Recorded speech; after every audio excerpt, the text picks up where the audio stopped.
ओम श्री वेद पुरुषाय नमः। नमस्कार। क्लास नंबर 193 श्रीमद् भगवद गीता जी शंकराचार्य जी के भाष्य के अनुसार आरंभ किया जाता है। ओम श्री सीतारामचंद्राभ्याम नमः। नमो गुरुभ्यः। अथ कालदेवताः श्री संवत् 2081 आषाढ़ शुक्ल पक्षः सप्तमी शनिवारः हस्तनक्षत्रम् उत्तरायणं ग्रीष्म ऋतुः। ओम तत्सत्। श्री शंकराचार्याय गुरवे नमः।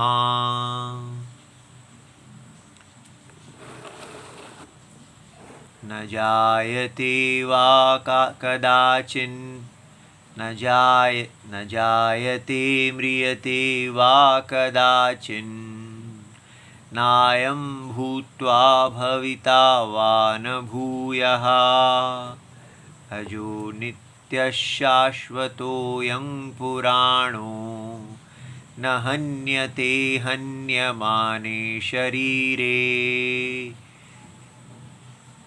अध्याय नंबर 2 श्लोक नंबर 20। और ये पुस्तक है Shrimad Bhagavad Gita ji, Gita press Gorakhpur, book number 10 Shankaracharya ji के भाष्य के साथ। अच्छा जी, तो अब हम ये अच्छी तरह समझें कि ये भगवद गीता जी सत्य और असत्य का विवेक करवाने वाली है। इसलिए इसको पढ़ना जो है वो जैसे जैसे आप इसको पढ़ रहे हैं, साथ ही साथ आप सत्य और असत्य का विवेक कर रहे हैं। और दोनों सत्य और असत्य बुद्धि के विषय होते हैं। असत्य भी आपको दिख रहा है और सत्य भी आपको दिख रहा है, लेकिन सत्य और असत्य इस प्रकार ये नहीं होता कि ये असत्य और ये सत्य। जहां असत्य दिख रहा है वहीं सत्य होता है। ये समझना बहुत आवश्यक है। इसलिए कैसे सत्य को देखा जाता है? आपको जो दिख रहा है, जो भी जिसको आप अनुभव मान रहे हैं,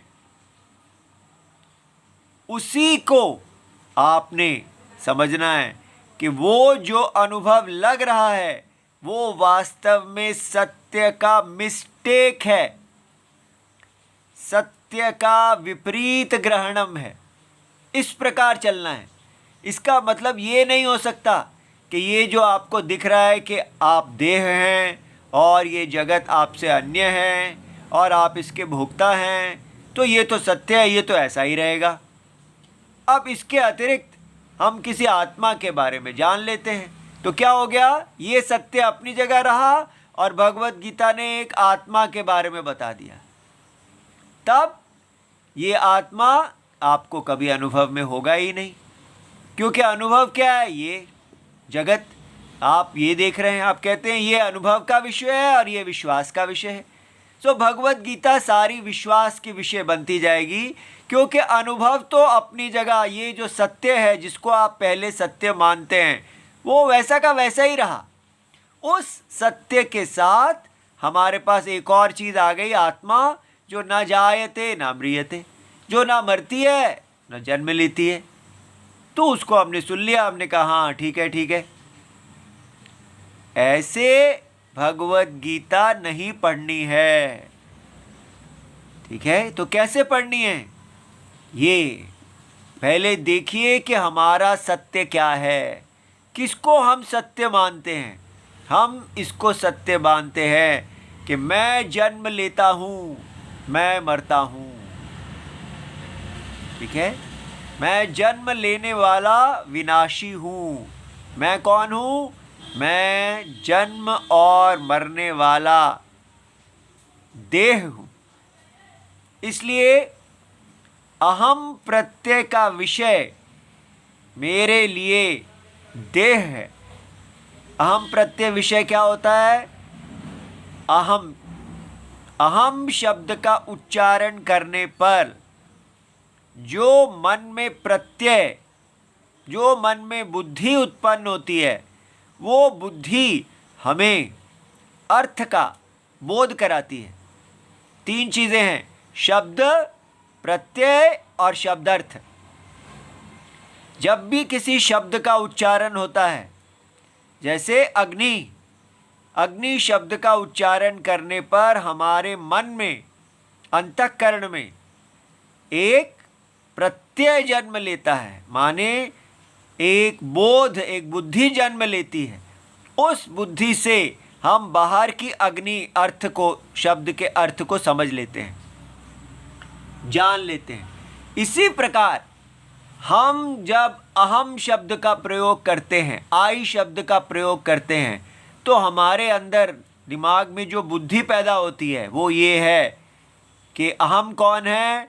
ये देह, ये चेतन देह, ये जो देह अभी सत्ता को प्राप्त हुई है और ये भूत्वा अभविता, जो कभी काल में हुई है और बाद में नहीं होगी, ठीक है?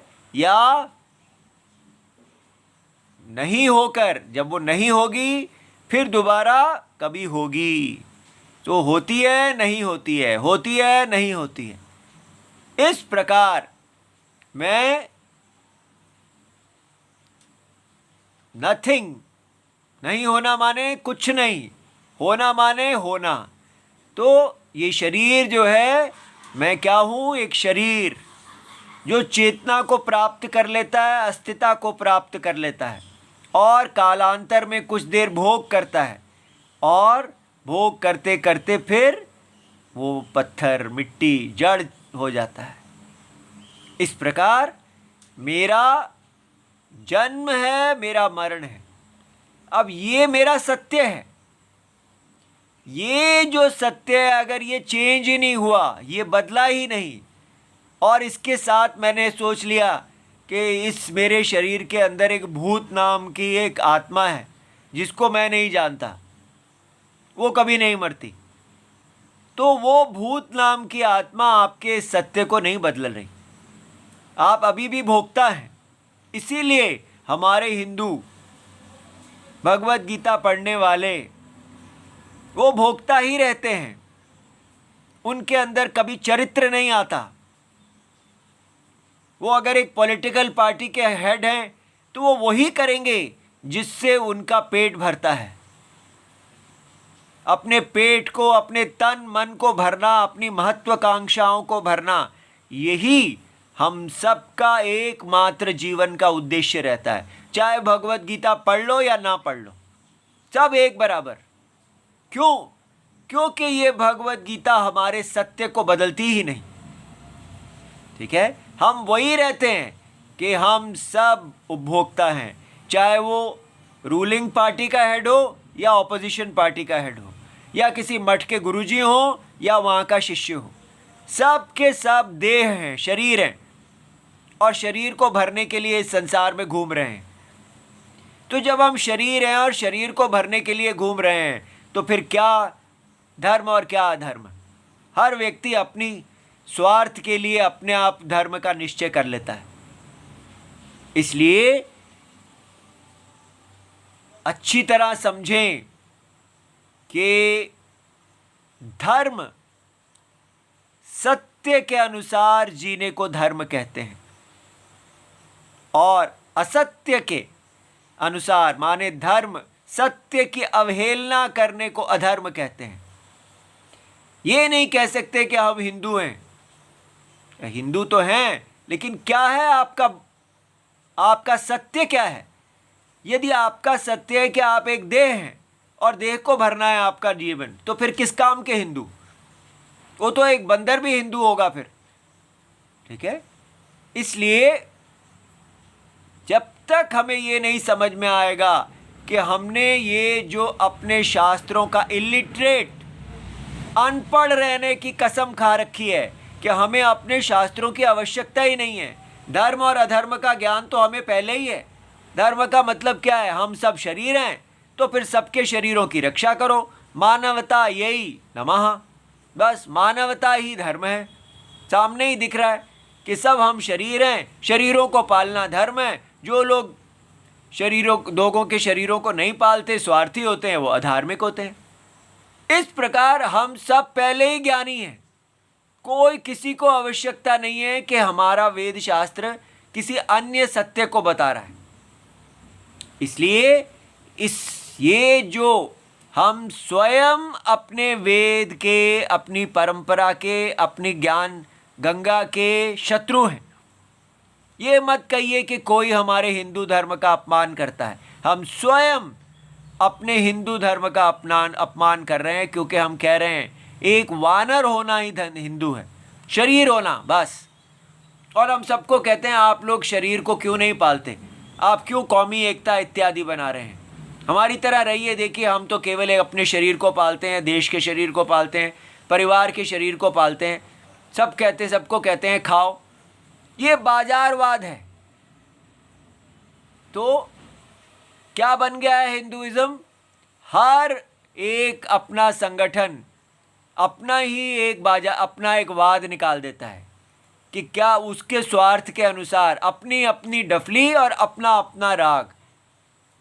जो हिंदू नहीं है, जो मुसलमान नहीं है, जो ईसाई नहीं है, जो बच जाता है वो हिंदू है। इस प्रकार डेफिनेशन बनानी पड़ रही है। क्यों? क्योंकि हमारा कुछ है ही नहीं।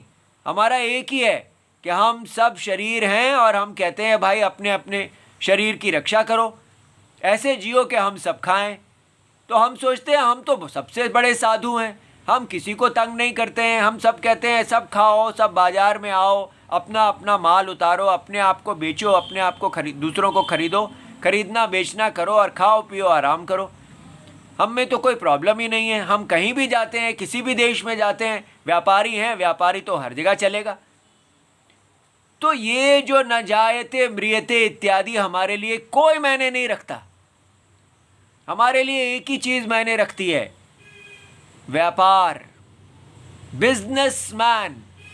अगर हिंदुइज्म की डेफिनेशन कोई है तो वो है केवल बिजनेसमैन। एक ऐसा व्यक्ति जो चाहता है कि शांति से उसे बिजनेस करने दिया जाए, खाने दिया जाए और खूब मज़ा करने दिया जाए, जो जीवन में केवल मज़ा करने के लिए पैदा हुआ है।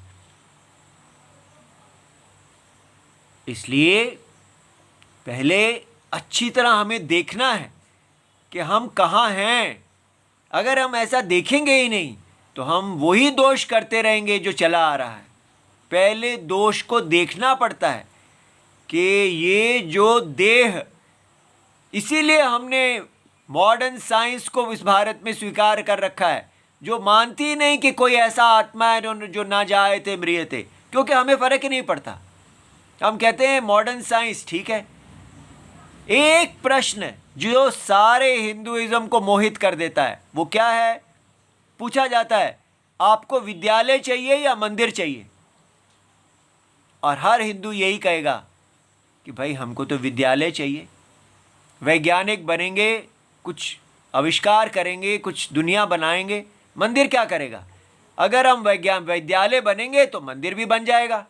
तो हमको पहले विद्यालय चाहिए और फिर हम मंदिर में जाके पूजा करेंगे और कहेंगे कि हमारे उद्योग को, हमारे व्यापार को बढ़ाते रहो। इसलिए अगर व्यापार अच्छा होगा तो मंदिर तो अपने आप बन जाएगा। इसलिए हमको विद्यालय चाहिए, मंदिर हम अपने आप बना लेंगे जब हमें पैसा कमा लेंगे। पैसा कमाने के लिए हमें मंदिर अगर बना देंगे तो पैसा कैसे कमाएंगे? तो पैसा सबसे मूल चीज़ है। पैसा कमाने के लिए हमें विद्यालय चाहिए, सेकुलर विद्यालय, और उससे पैसा कमा के हम अपने मंदिर बना लेंगे। इसलिए मूल सोसाइटी की एजुकेशन किस लिए होनी चाहिए? विद्यालय। और इसी प्रश्न ने सारे भारत को मोहित कर दिया और हमने अपने वेदों को रिजेक्ट कर दिया, क्योंकि वेदों से कमाई नहीं होती, विद्यालय से कमाई होती है, और कमाई ही सब कुछ है।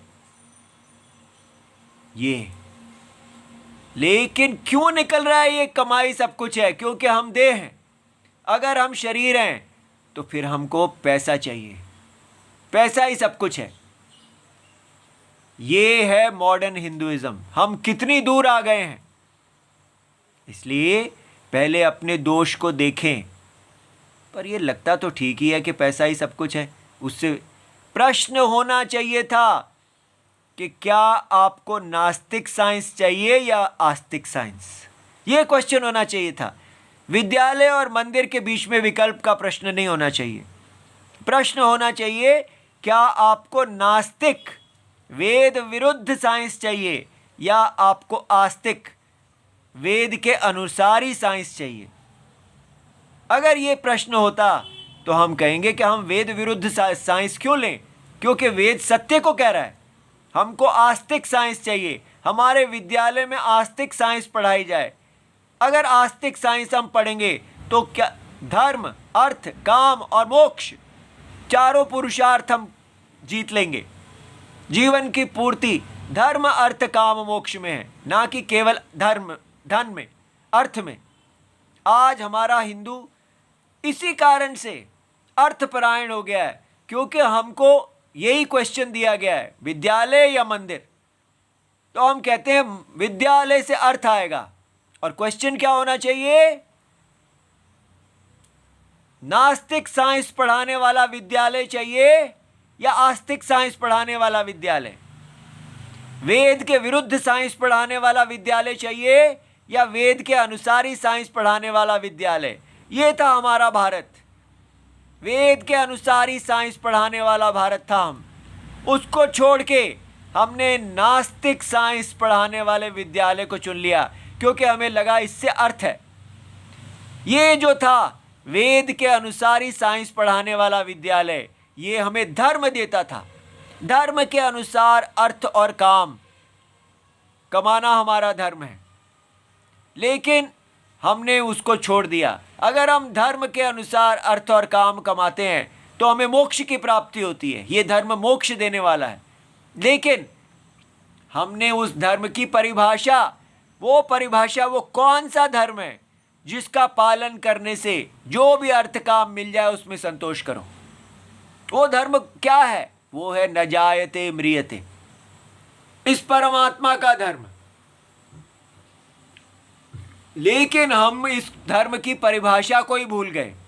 हमें क्या समझ में आया, पैसा कमाना, बाजार में एक गेम, नियमों के अनुसार पैसा कमाना, follow the game, rules of the game, वो धर्म है।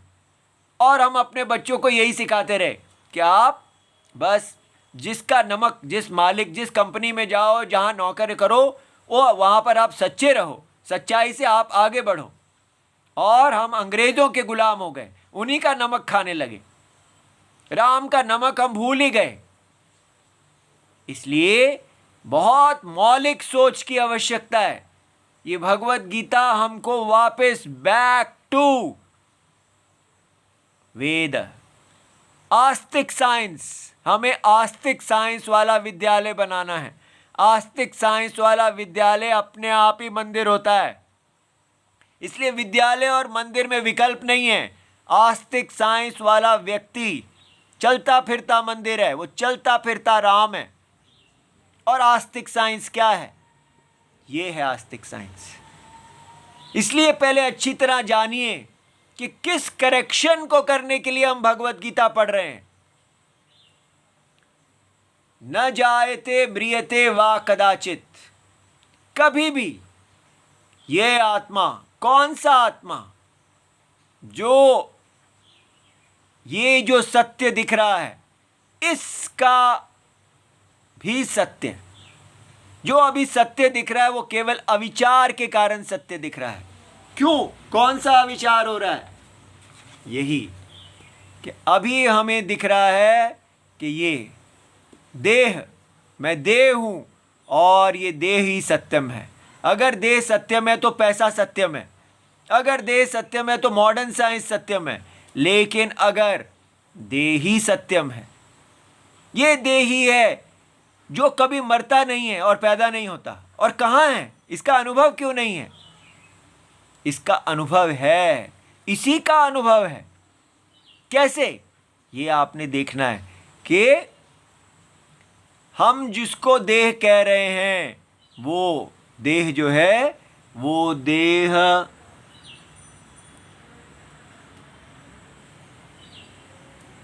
चेतना है।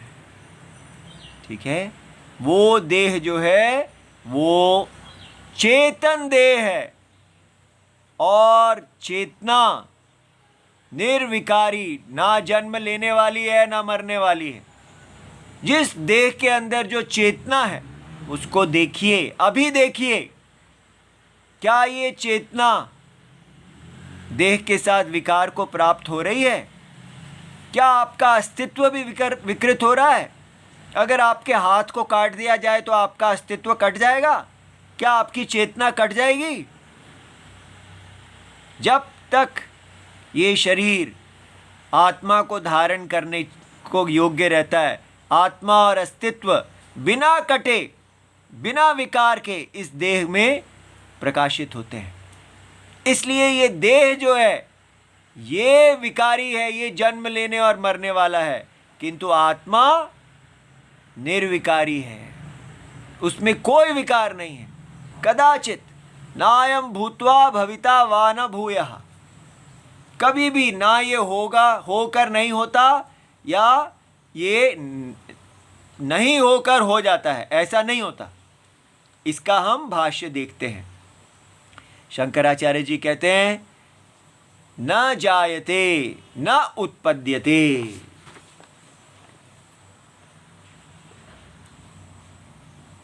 ये देखिए, न जायते माने न उत्पद्यते, जनी लक्षणा वस्तु विक्रिया। जो भी वस्तु होती है जो जन्म लेने वाली होती है, उसमें वस्तु विक्रिया, उसमें जो भी वस्तु में विकार होते हैं, न आत्मनः विद्यते इत्यर्थः। इसलिए यहाँ पर न जायते का कहने का अर्थ है कि जन्म जिसका लक्षण है, ऐसी जो वस्तु है उसमें जन्म लेने की जो विकार है वो आत्मा में नहीं है। न म्रियते वा, और इसी प्रकार जो वस्तु, जो देह है, देह में मरने का विकार है लेकिन आत्मा में वो विकार नहीं है। तो ये आपने अनुभव में देखना है। आत्मा कौन? अहम प्रत्यय विषय, सच्चा अहम प्रत्यय विषय। देह अहम प्रत्यय विषय नहीं है। क्यों? क्योंकि देह जो है वो जानी गई है।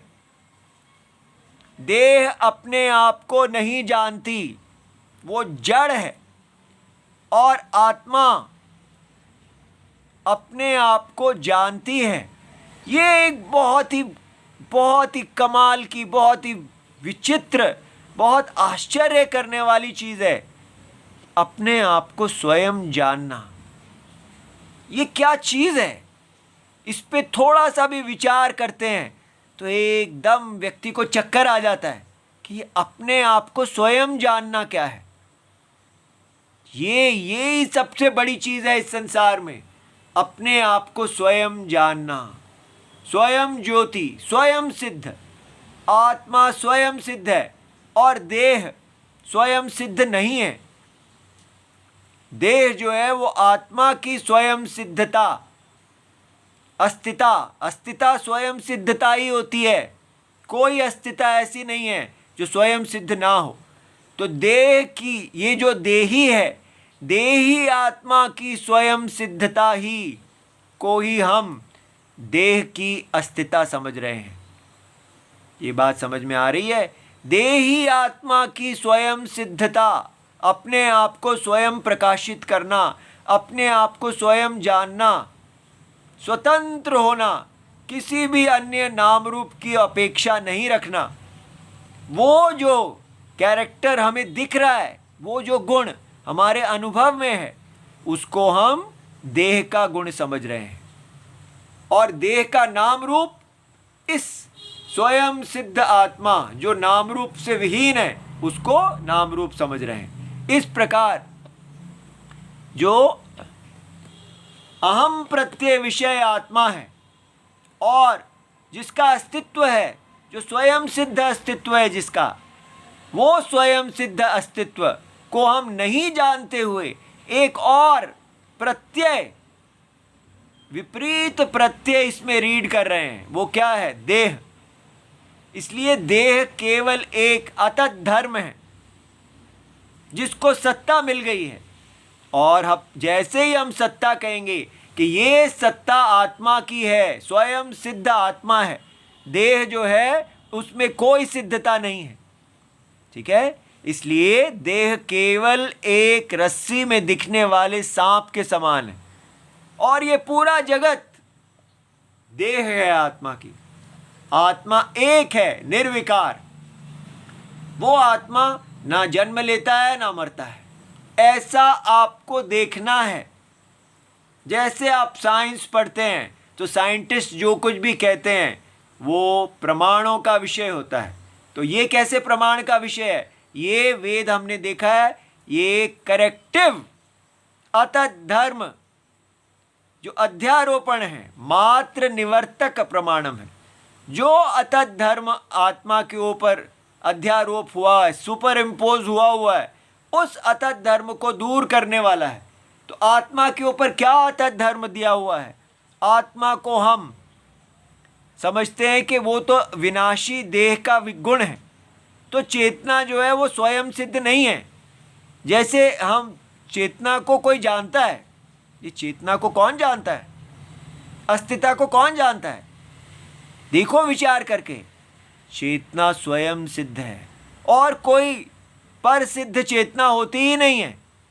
चेतना किसी और चेतना को सिद्ध नहीं करती। चेतना एक ही होती है, स्वयं सिद्ध। हम उसी स्वयं सिद्ध चेतना को समझ रहे हैं जैसे वो प्रकाश्य है। देह प्रकाश्य है तो चेतना भी प्रकाश्य है? नहीं, चेतना प्रकाशित नहीं है, अस्तित्व प्रकाशित नहीं है। और देह जो है वो भी, क्योंकि उसमें सत्ता और चेतना ही नहीं है, तो फिर हम कैसे कह सकते हैं कि वो प्रकाशित है? वो तो है ही नहीं। देह केवल कल्पना है। आत्मा न जायते म्रियते का मतलब है कि कोई ऐसी वस्तु है ही नहीं जो मरती है और पैदा होती है। ना जन्म लेने वाली और मरने वाली आत्मा को ही अज्ञान में जन्म लेने वाला और मरने वाला देह समझा जा रहा है। ये बात समझ में आई? ऐसा नहीं है कि एक रियलिटी है, एक सत्य है जो जन्म देने वाला मरण लेने वाला देह है, और दूसरा सत्य है एक आत्मा जो जन्म लेने वाला मरण वाला नहीं है। ऐसा नहीं है, क्योंकि अगर आप ऐसा कहेंगे तो इसकी अस्तित्व, देह में अस्तित्व तो वहीं रह गई। देह और देही दो सत्य नहीं है। ठीक है? अगर देह में जो अस्तित्व और चेतना है वो इसकी अपनी है तो फिर तो ये एक सत्य है और देही की चेतना है। ऐसे नहीं लेना। इसमें से अस्तित्व और चेतनता निकाल दो, वो इसकी है ही नहीं, तो फिर इसकी सत्ता ही नहीं है। देह की कोई सत्ता नहीं है, देह की कोई भी चेतना नहीं है। सच्चित आनंद देही है, सत्यम है। असत्यम का कोई अस्तित्व होता ही नहीं है। इसलिए मेरा बेटा, ये सारा जगत जो हम देख, इतना बड़ा जगत है, हम एक लाइन में कैसे इसकी छुट्टी कर दें? ये तो है ना, ये कैसे है?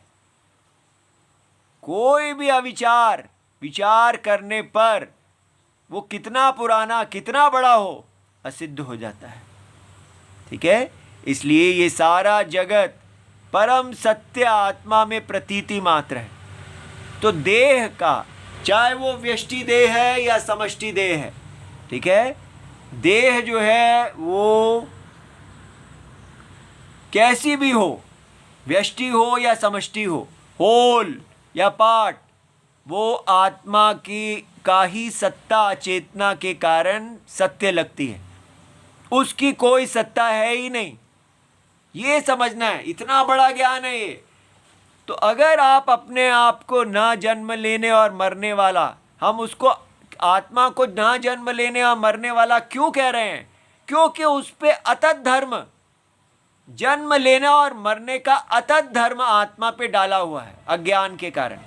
तो हमें कहना पड़ेगा न जायते ना म्रियते। ठीक है? ये बात समझ में आ रही है?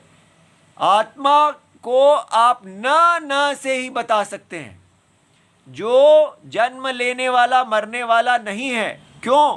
क्योंकि आप आत्मा को ही जो जन्म लेने वाला और मरने वाला समझ रहे हैं। तो ऐसा लगता है जैसे आत्मा का धर्म क्या है? ना जन्म लेना ना मरना। ठीक है, जैसे मैं कहूं रस्सी जो है उसकी कोई पूंछ नहीं है, उसका कोई पेट नहीं है, उसका कोई फन नहीं है, तो रस्सी का धर्म क्या हो जाएगा? ना पूंछ, ना पेट, ना फन। ऐसा नहीं है।